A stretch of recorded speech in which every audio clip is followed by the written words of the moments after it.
So eto, mukhang may masamang balita ngayon kay Vice President Sara Duterte. Ayon po kasi sa report, mga sangkay, sa pre-trial daw po bumaha ng ebidensya laban sa ating Vice President. So ano nga bang nangyari? Pag-usapan po natin. Anyway, bago tayo magpatuloy sa mga hindi pa po dyan nakakapag-subscribe sa ating YouTube channel, makikita nyo po yung subscribe button sa baba ng video na to. I-click nyo lamang po yung subscribe, i-click ang bell, at i-click nyo po yung all. Sa mga nanonood po sa Facebook, i-follow nyo po yung ating Facebook page. Okay guys, so ayon po sa report dito, ayan po mula sa Abante, no, bumaha daw po ng mga ebidensya laban po kay Vice President Sara Duterte. VP Sara Duterte tinagtad ng ebidensya sa spy fund. So anong mayroon po dito? Binahan ng dokumento ang Senate Impeachment Court nitong Martes, June 23, dahil sa isinumiting ebidensya laban kay Vice President Sara Duterte hinggil sa paggamit nito ng confidential fund at sa di umano'y hidden wealth nito. Actually, mga sangkay, malalim po itong usapin patungkol po dito sa confidential fund. No? Kaya ako, gusto ko talagang mabukay-kay po doon sa Senado pag nagkaroon na po ng impeachment trial para po magkaalaman po talaga kung ano po talaga ang totoo dito. Mga sangkay, kasi may paliwanag yung kampo dito ni Sara Duterte, no, na medyo malalim din. So, tayo bilang mamamayang Pilipino, hindi po tayo masyadong maalam sa ganung klaseng mga pangyayari, no? Ang alam lamang po natin, mga sangkay, chismis, no? Mas maganda na matuloy na po yung impeachment trial na yan, tapos malaman na po natin kung ano yan. Sabi naman po nila, magagaling naman daw po yung lawyer ni VP Sara. So, tingnan po natin kung hanggang saan aabot, mga sangkay, yung galing, no? At kahit naman magaling yun, kung talagang guilty si VP Sara, wala pa rin po sila magagawa. Okay?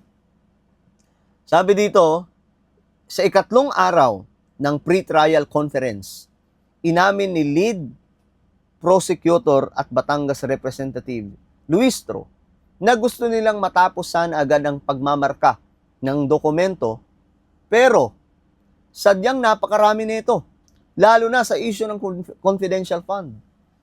So, marami daw nakaprint po yun, mga sangkay ha. Ano yun, talagang bulto-bultong mga ebidensya, mga nakaprint.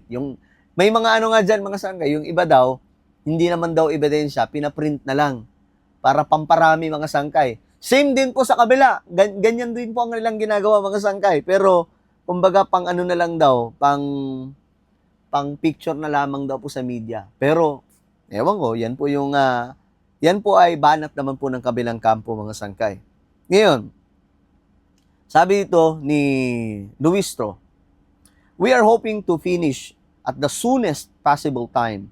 Kaya lang, the reality is voluminous ang documents, most especially in confidential funds. So, ganun daw po kadami po talaga yung mga ebidensya.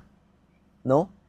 Mas maganda yan. Umpisa na po yung bakbakan doon po sa Senado para magkaalaman po talaga, no, kung sino yung nagsasabi ng totoo. Aniya, isa sa napakabagal na proseso ay ang pagtanggap ng legal team ni Duterte na markahan ang dokumento ng prosekusyon kahit na kapareho lamang ito ng dokumento ng depensa. Ang mangyayari, sabi ni Luistro, separate markings, separate documents, kahit parehas naman sila. Naghihimutok si Luistro. Parang ang nangyayari daw, pinapatagal lamang daw po, mga sangkay, no? Sana hindi na po patagalin para magkaalaman na ako. Excited po ako na masimulan na po yan para malaman po natin talaga kung ano ang totoo. No? Kasi doon lamang po talaga yung ano dyan Doon po natin makikita ang katotohanan dyan. No? Kasi naka-live naman po yan, mga sangkay. Kung lulukohin ng magkabilang kampo ang mga Pilipino, mabibisto at mabibisto pa rin po yan, mga sangkay. At malalaman po nating lahat ang kalokohang yan. So, hindi sila po pwedeng mag-decide na ayon lamang sa trip nila, kundi ayon dapat, mga sangkay, pagdating sa trial doon sa Senado, ayon dapat sa kung ano ang totoo. Kasi Naka-live po yan eh. Yung mga Pilipino, di naman po tayo aanga-anga pagdating dyan, no? Marunong tayo tumingin, marunong tayo makinig, mga sangkay, kung ano nga ba ang totoo.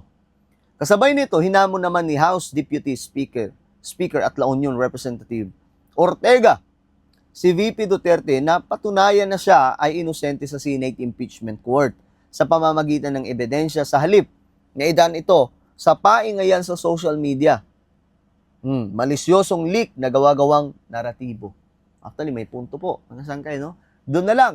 Doon na magtagisan ng talino. Doon na po magkaroon ng tagisan po ng kung anumang naiisip nila mga sangkay na ebidensya, no? Maglatag na ng ebidensya doon. Ang sabi naman po mga sangkay, marami naman daw pong ebidensya, no, na hawak sila VP Sara, na gawa-gawa lamang daw po ang mga bintang sa kanila. Pero, sa kabilang banda, sabi nga po dito mga sangkay, bulto-bulto daw po yung ebidensya laban kay Sara Duterte. 'Di ba? So, magkakaalaman po yan sa impeachment trial. Excited na po ako dyan, mga sangkay. Diyos mio marimar. So sabi po ni Ortega, hindi ito palakasan ng sigaw sa social media. Hindi ito paramihan ng vlog. Hindi ito pataasan ng ihi. Ang impeachment trial ay tungkol sa ebidensya at mga testigong handang tumistigo sa ilalim ng panunumpa. Sa huli, hindi social media ang magdedesisyon, hindi trolls, hindi influencers, hindi malicious leaks. Ang magdedesisyon ay ang impeachment court batay sa ebidensya at testimonya na ihaharap ng magkabilang panig. Tama din yun, mga sangkay, no? Tama, labasan na lang ng ebidensya. No, hindi yung debate sa social media. Kasi sa Pilipinas, nasanay po tayo mga sangkay na ang isang politiko magpapamedya doon, babanat sa politiko. Ang kabilang politiko naman magpapamedya doon, babanat din sa bumanat sa kanya.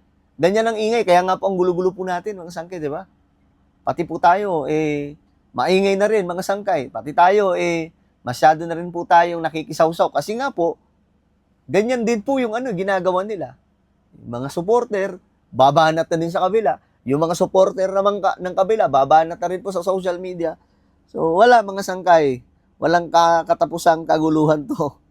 So, ayon kay Ortega, patuloy ang ginagawang paghahanda ng House Prosecution Panel para sa paparating na impeachment trial kung saan ilalatag ang mga ebidensya at testimonya ng mga testigo upang patunayan na may batayan ang mga aligasyon sa articles of impeachment. Hindi, na to? G na to. Sa kabila ng napakaraming pahayag at pinapakawalang online attack, sinabi ni Ortega na wala pang ipinapakita ang kampo ni Duterte na inosente ito sa mga aligasyon. Okay, so ayun, ang balita nga po natin, hindi a-attend si VP Sara sa impeachment trial na yan. Mga sangkay, mga abogado lang na po niya. Well, tingnan po natin kung ano nga ba talaga ang mangyayari sa impeachment trial. No, ano po ang inyong opinion? Comment down below. Huwag niyo pong kalilimutan na i-subscribe yung ating YouTube channel. God bless everyone.